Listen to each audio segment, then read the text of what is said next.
I do think there is an important point here, which is Trump's attempt to rewrite the history of January the 6th.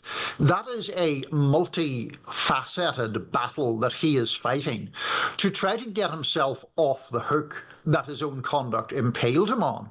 He did incite the insurrection.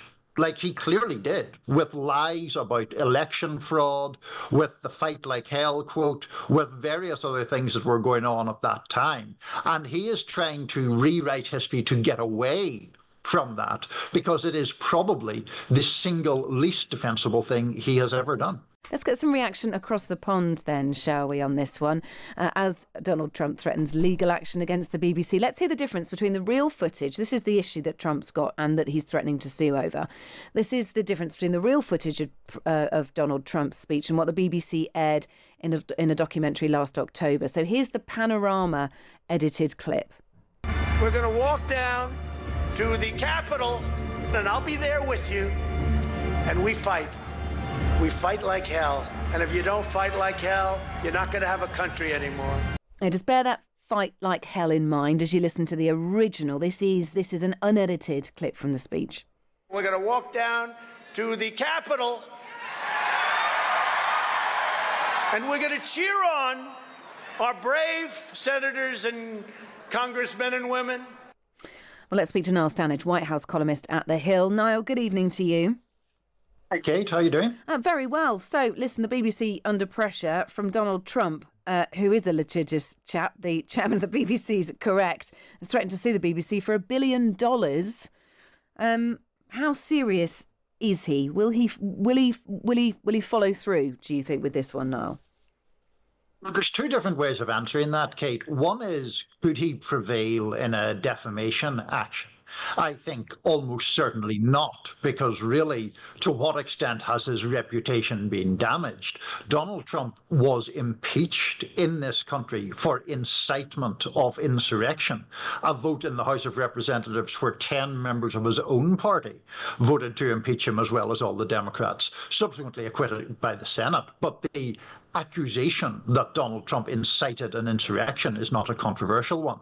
There's a separate issue, though, which is Trump's propensity to use lawsuits to either get money or to force opponents onto the defensive. There have been instances of that here, for example, when he took a legal case against CBS News on grounds that many people, including me, considered completely specious and ludicrous. But CBS needed his administration's approval for a merger, so he ended up wringing about $15 million out of them.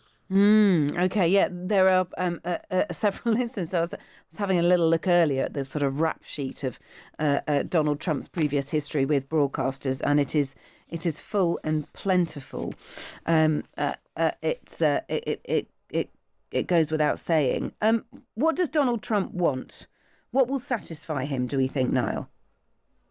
True. I think you rightly said in your introduction at the top of the show, Kate, that Donald Trump sees the entire so-called legacy media as biased against him. And so what he wants is another example that he can point to of that, one that he can flex his muscle against.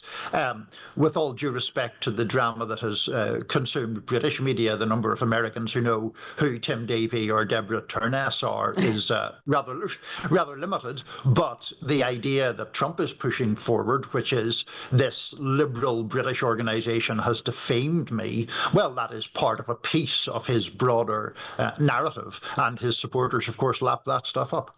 So they have until Friday, the BBC, to comply. Presumably that's to settle. One would assume. I mean, it is worth noting that Donald Trump does also shoot his mouth off a great deal. You might have noticed that over the past decade or so. And so we don't really know whether he's absolutely going to go ahead with this, whether it will become an actual live legal proceeding as opposed to a threat. But yes, presumably he wants some sort of settlement. And, you know, to the point you were raising with your previous guest, how does the BBC assess the risk here? Because in its current embattled state, presumably there is a risk in going to trial in case, you would be found liable, even though I personally think that's unlikely. OK, all right. Well, we'll keep an eye on that. There has been a statement to the Times by Abigail Jackson, the White House Deputy Press Secretary. Trust in the media is at an all-time low because of deceptive editing, misleading reporting and outright lies. This is yet another example of many highlighted why countless Americans turn to alternative media sources to get their news. There you go, a slapdown there. Will it affect the US-UK relationship at all, this? Oh, I don't really think so. I mean, I think Trump sees the BBC as a useful whipping boy, as emblematic of the liberal media. And as we were just saying, the liberal media, which he attacks, of course, so much in its American manifestations. I do think, if I could just go back to that White House statement that you read, Kate, I do think there is an important point here, which is Trump's attempt to rewrite the history of January the 6th. That is a multifaceted battle that he is fighting to try to get himself off the hook that his own conduct impaled him on. He did incite the insurrection. Like he clearly did, with lies about election fraud, with the fight like hell quote, with various other things that were going on at that time. And he is trying to rewrite history to get away from that, because it is probably the single least defensible thing he has ever done. Well, look, Niall, thanks so much for being with us. Really appreciate it. Niall Stanage, White House columnist at The Hill. Thanks for being with us. The apologising is for the way the team edited President Trump's speech to his supporters on January the 6th. It was public. We discussed it.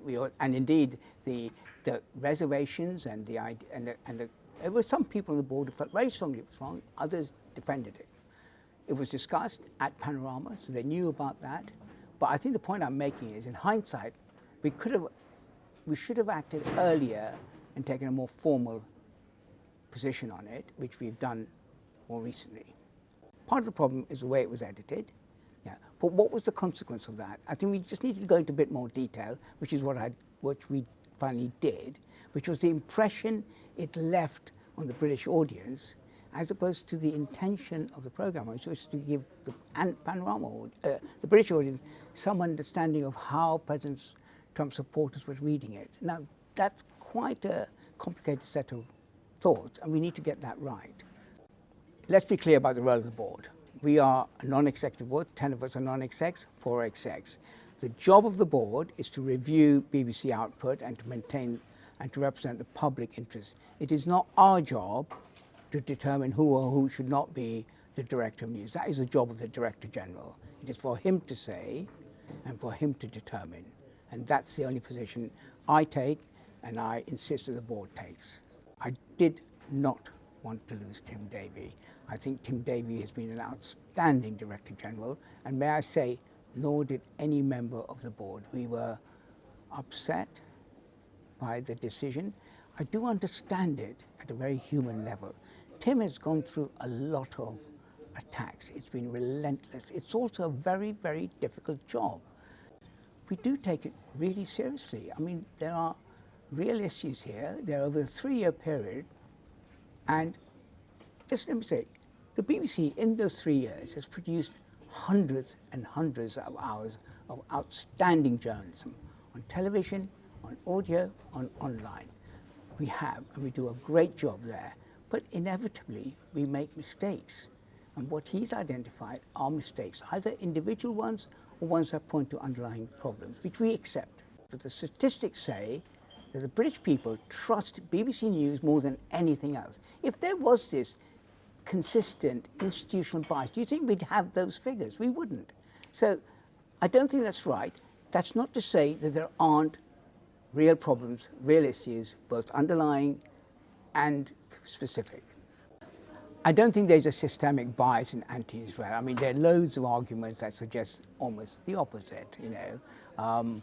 I think that we have issues, as I've talked about underlying problems, and we've made changes in leadership to try and deal with that.